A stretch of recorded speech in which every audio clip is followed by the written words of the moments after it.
कि कल 10 सितंबर शुक्रवार को भगवान गणेश जी का गणपति उत्सव मनाया जाएगा। गणेश चतुर्थी कल प्रातःकाल सूर्योदय से लेकर के सायंकाल 6 बजे तक भगवान गणेश जी की मूर्ति स्थापना, उनके प्राण प्रतिष्ठा, उनका पूजन, महापूजन, इसका मुहूर्त पूरे दिन भर है। बड़े अच्छे मुहूर्त में भगवान गणेश जी का ये पर्व आ रहा है। और जहाँ तक गणेश जी के विषय में कहा जाता है, गणेश जी तो गणाधीश हैं और उनकी बिना उनकी पूजा किए हुए किसी भी प्रकार की मनोकामना पूर्ण नहीं होती। यहाँ तक कि ब्रह्मा, विष्णु, महेशादि देवता, इंद्रादि सभी देवता लोग बिना भगवान गणेश जी के पूजन के उनको भी सिद्धि प्राप्त नहीं होती। तो मनुष्य की तो क्या बात है। तो इसलिए सभी को भगवान गणेश जी की पूजा करनी चाहिए। गणपति जी अग्र पूजा के अधिकारी हैं, उनको अधिकार मिला हुआ है। बिना उनकी पूजा के कोई भी यज्ञ याग आदि कर्म कोई भी सिद्ध नहीं होते। इसलिए भगवान गणेश जी का ये जो साल भर में गणपति पूजन का जो पर्व है, ये बहुत अपने आप में श्रेष्ठ है। इसमें प्रत्येक व्यक्ति को भगवान गणेश जी का पूजन करना चाहिए, व्रत करना चाहिए, पूजन करना चाहिए। इसमें एक विधान और भी है, इसमें शास्त्रों में वर्णन है कि इस दिन रात्रि में जो है चंद्र दर्शन नहीं करना चाहिए। चंद्र दर्शन करने का दोष है, तो शास्त्रों में इस तरह का वर्णन है, इसलिए चंद्रमा को नहीं देखना चाहिए। और जहाँ तक पूजन का विधान है, तो 4 प्रहरों में भगवान गणेश जी का पूजन करना चाहिए। जैसे दिन के 4 प्रहर, जैसे शिवरात्रि में हम करते हैं 4 प्रहर दिन में, 4 प्रहर रात्रि में, इसी प्रकार से प्रहरों के हिसाब से भगवान गणेश जी को पूजन करना चाहिए, उनका अभिषेक करना चाहिए। गणपति अथर्व शीर्ष जो परम पवित्र भगवान गणेश जी को प्रिय है, गणपति अथर्व शीर्ष, उसका पाठ करते हुए भगवान का अभिषेक करना चाहिए। दूध, दही, घी, शहद इत्यादि से उनका अभिषेक करने के बाद उनका सांगोपांग पूजन करना चाहिए। दूर्वा, पुष्प, अक्षत, बिल्वपत्र इत्यादि से भगवान का सांगोपांग पूजन। भगवान गणेश जी को लड्डू प्रिय है, इक्षु प्रिय है यानी गन्ना, ऐसे नाना प्रकार के जो फल हैं वो भगवान गणेश जी को प्रिय हैं। तो इस प्रकार से भगवान जी की बड़ी श्रद्धा से पूजन करना चाहिए। समस्त प्रकार की मनोकामनाओं को भगवान सिद्धि विनायक गणेश जी पूर्ण करते हैं। और राशियों के हिसाब से हम जब विचार करें, तो जैसे मेष राशि है, मेष राशि वालों को भगवान को सिंदूर जरूर चढ़ाना चाहिए। वो भगवान गणेश जी को सिंदूर चढ़ाएं, पत्र पुष्प इत्यादि से विधि से पूजन करें। ओम गंग गणपति इस मंत्र का अगर जाप करेंगे तो उनकी सारी मनोकामनाएं पूर्ण होंगी। और विशेषकर अगर मेष राशि वाली अगर लड़कियां हैं, अगर उनका विवाह नहीं हो रहा हो, रोजगार नहीं मिल रहा हो, तो इस मंत्र का जाप 108 बार गणेश जी के आगे दिया जला करके अगर करें तो निश्चय ही उनके लिए ये गणपति पूजन से उनकी सारी मनोकामनाएं पूर्ण होंगी।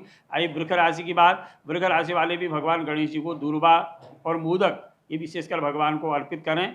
और ये गणपति अथर्व शीर्ष जो है उसका पाठ स्वयं करें या कराएं, नहीं तो ओम सिद्धि विनायकाय नमः इस मंत्र का जाप करते हुए भगवान गणेश जी की आराधना करें। इसमें अगर किसी को अगर कोई रोग है, शोक है, पारिवारिक कष्ट है, तो इस भगवान के इस प्रकार के पूजन करने से वो रोग मुक्त हो जाएंगे और उनकी कामनाएं जो भी हैं पूर्ण होंगी। आई मिथुन राशि की बात, मिथुन राशि वालों को भी सिंदूर, पुष्प, अक्षत, दुर्वा इत्यादि से भगवान गणेश जी का पूजन करना चाहिए। उन्हें भी ओम श्री सिद्धि विनायकाय नमः इस मंत्र का जाप करते हुए साथ में गौरी जी का भी पूजन करना चाहिए। साथ में जो भगवान गणेश जी की जो माता माँ भगवती गिरिजा हैं, गौरी हैं, उनका भी मंत्र जाप करना चाहिए। ओम गिरिजा देव्यै नमः या ओम पार्वत्यै नमः, गौरियै नमः, कोई भी एक मंत्र का जाप गणेश जी के साथ करने से उनकी भी मनोविषित कामना पूर्ण होंगी। विशेषकर मिथुन राशि वाले अगर किसी भी प्रकार के संकट में या कोई न्यायालय उनके उसमें कोई ऐसा विवाद है, तो गणेश जी का पूजन करने से निश्चय है कि वो भवबंधनों से, कष्टों से दूर हो जाएंगे। कर्क राशि के मालिक भगवान चंद्रमा है, तो कर्क राशि वालों को भी भगवान गणेश जी की विशेष तौर पर आराधना करनी चाहिए। कल के लिए अगर कर्क राशि वालों को किसी भी प्रकार की और धन से संबंधित, परिवार से संबंधित, शरीर से संबंधित और किसी भी प्रकार की अगर कोई परेशानियां हो, तो भगवान गणेश जी के आगे घी का दीपक जलाएं और दूर्वा, पुष्प, अक्षत, सिंदूर से भगवान गणेश जी का पूजन करें। और 8 बार ओम गंग गणपति मंत्र से मोदक भी और दूर्वा भी भगवान गणेश जी को अर्पण करें, तो निश्चय ही है कि उनकी सारी मनोकामनाएं पूर्ण हो जाएंगी। सिंह राशि के अधिपति सूर्य हैं और सूर्य की इसमें भाद्रपद का महीना, तो सूर्य उसके अधिपति हैं। सिंह राशि वालों के लिए भी यह बहुत पवित्र मंगल कामना देने वाला पर्व है। उनको भी जो है वो 1 या 2 या 3 या 5, 7 इस प्रकार के दिए भगवान गणेश जी की प्रतिमा के चारों ओर चढ़ाएं और उनको मोदक इत्यादि वगैरह चढ़ाएं। ओम गंग गणपति नमः इस मंत्र का अगर वो जाप करते हैं, तो कोई भी प्रकार अगर वो संतान संबंधी अगर कोई कष्ट है सिंह राशि वालों को, तो इस भगवान गणेश जी की उपासना से उनका वो सारा कष्ट दूर हो जाएगा। अब अगली राशि की हम विचार करें, कन्या राशि। कन्या राशि वालों के लिए बहुत अच्छा फलदायी होगा अगर वो कल गणेश जी का व्रत करते हैं।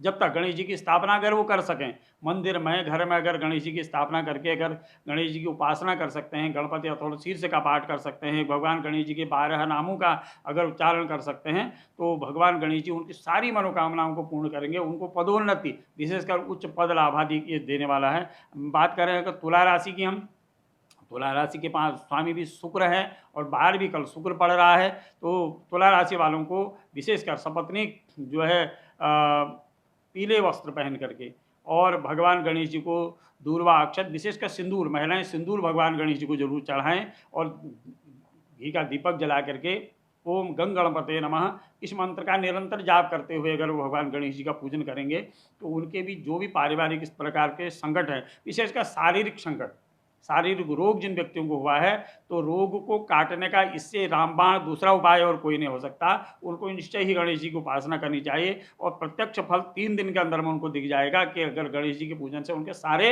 संकट दूर हो जाएंगे। बात करें वृश्चिक राशि की, वृश्चिक राशि में केतु संक्रमण कर रहे हैं, तो वृश्चिक राशि वालों के लिए थोड़े कार्यों में बाधा और कुछ संकट इस तरह का कुछ वृश्चिक राशि में दिखाई दे रहा है। तो उनके लिए विशेषकर है कि वो भगवान गणेश जी को बिल्वपत्र चढ़ाएं, गणपति अथर्व शीर्षा कम से कम 4 प्रहरों में 3 बार तो कम से कम उनको ये पाठ करना चाहिए, सुबह दोपहर या शाम में। ओम श्री सिद्धि विनायका इस मंत्र का सुबह शाम 108 बार जाप करें और अखंड दिया जला दें भगवान गणेश जी के आगे, तो निश्चय है कि उनकी सारी मनोकामनाओं को भगवान गणेश जी दूर करेंगे। और जो भी इस तरह की कुछ विवाद हैं, अगर वो किसी विवाद में फंसे हैं या कोई राजनीतिक इस प्रकार का अवरोध है, निश्चित है कि भगवान गणेश जी जो विघ्न विनायक हैं, उनके सारे संकटों को भगवान गणेश जी दूर करेंगे।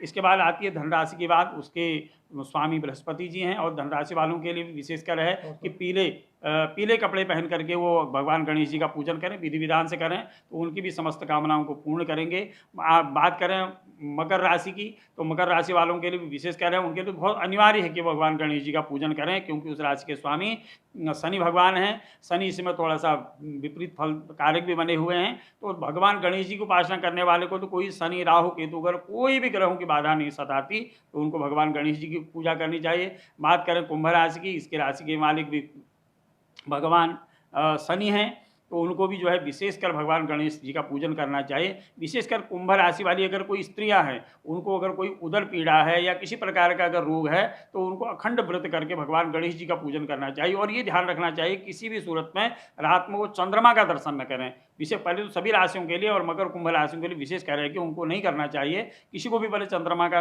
जब चंद्र दर्शन इसमें निषेध कहा गया है, तो पूजन करें, निश्चय ही उनकी सारी संकट बाधाएं दूर हो जाएंगी। बात करें अंतिम राशि 12वीं राशि मीन की, तो मीन के राशि भी बृहस्पति जी हैं।